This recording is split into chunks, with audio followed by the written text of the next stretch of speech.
journalists across the country are mourning the passing of Dylan Lyons and finding themselves asking that question of what if.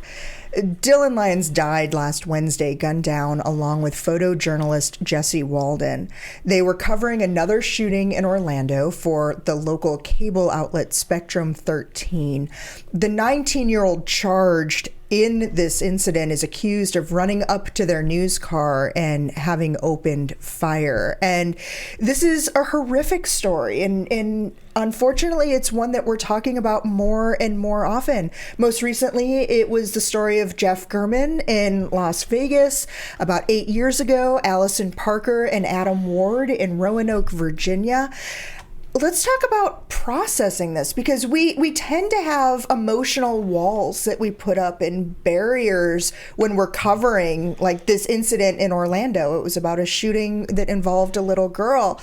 These are things that are happening to other people until they're happening to us. I mean, you know, the thing about the Orlando shooting, I mean, that sort of hit a little bit close to home for me, being a police reporter as long as I was, where you hear that something is going on, you're heading to the scene, you're thinking in terms of, how am I going to cover this story? How am I going to get the information I need? And even at times, how am I going to get close enough to be able to even determine what's going on?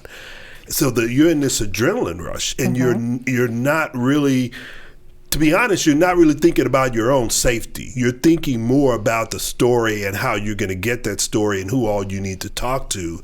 And there were plenty of times I found myself in the middle of the crime scene and not on the outside of the crime scene, and not knowing that I was in the middle of the crime scene until things are going on.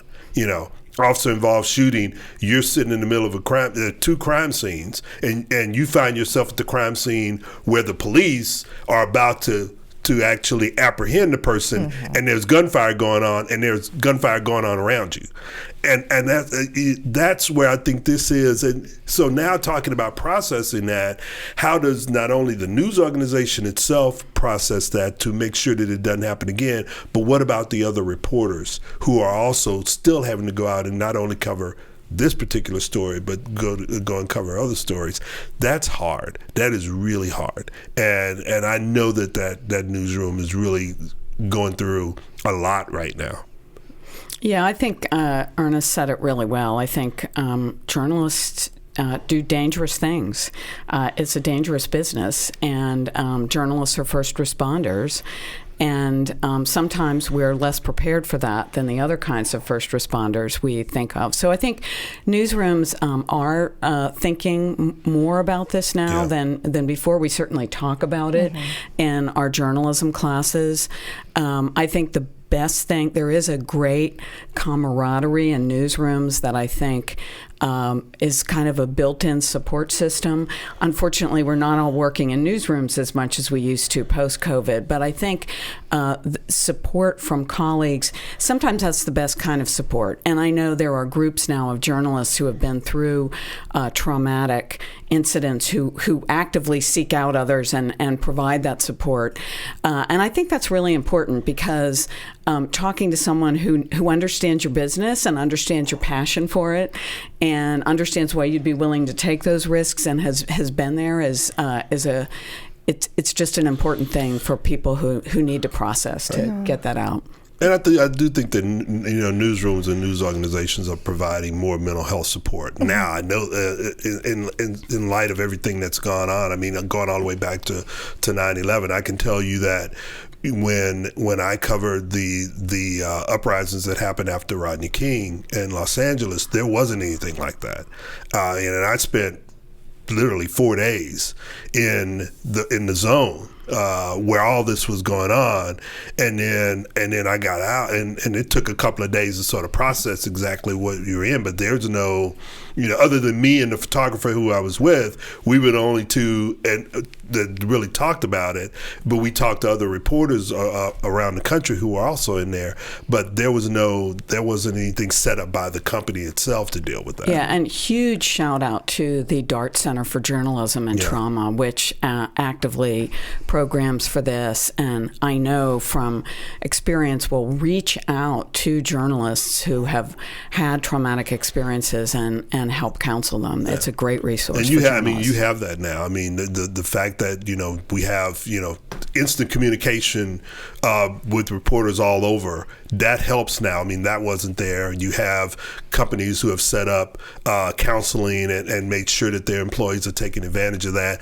That wasn't there. I mean, there's a lot that has been set up by DART and others to be able to deal with this now. But again, it's still that sort of, if I'm a reporter, I'm going out to cover the news, and it's still that we don't really think about our own safety going into those situations. And maybe that's something that we need to really start having conversations about, is let's talk about how safe you're going to be. I mean, literally, I'm in there, didn't have a bulletproof vest. Now you have that's reporters. A standard. It is a standard. Yeah. That wasn't the case. And I think this is one of those things too. We talk about that idea of the Great Resignation and people leaving daily news in part because of, long hours or low pay. I think there are also people who are starting to think about my personal safety. Is it worth it? Is what I'm being asked to do on the turnaround times I'm being asked to do it? Because if you have to get out to the scene and be live on social media an hour later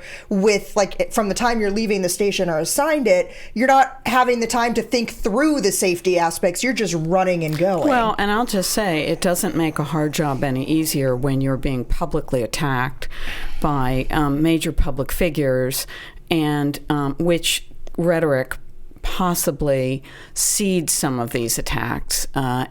So I think that has to be factored into. The other thing I think that really needs to be addressed is, editors, producers, and others who are making a decision to send people out to cover these things. Maybe we need to stop and say, wait a minute, do we need to cover this live?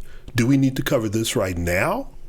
How important is it to be at the scene of a shooting at the time that police are still looking for the shooter?